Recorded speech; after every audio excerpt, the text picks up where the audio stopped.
ప్రతి విషయాన్ని చాకచక్యంగా ఆలోచించి తెలివిగా నిర్ణయాలు తీసుకుంటారు. తొందరపాటు నిర్ణయాలు తీసుకోకుండా ఉండటానికి అధికంగా ప్రయత్నిస్తారు కనుక జీవితంలో ఆనతి కాలంలోనే ఎదగడానికి అవకాశం వస్తుంది. వీరి అంచనాలు, నిర్ణయాలు ఖచ్చితంగా ఉంటూ స్థిరమైన అభిప్రాయములను వ్యక్తపరుస్తారు. ఊహాశక్తి అధికము. జరగబోయేదానిని ముందుగానే ఊహించి చెప్పగల నేర్పరులు. భవిష్యత్తును దర్శించే దీర్ఘదర్శులుగాను చెప్పవచ్చు.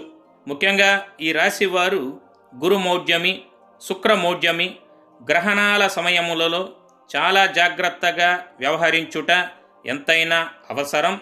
మరీ ముఖ్యంగా వృశ్చిక రాశివారు శ్రీ సుబ్రహ్మణ్య స్వామిని ఆరాధించుట వల్ల, మంగళవార నియమాలు ఉండుట వల్ల ఫుల్ వీడియో కోసం ఇక్కడ క్లిక్ చేయగలరు.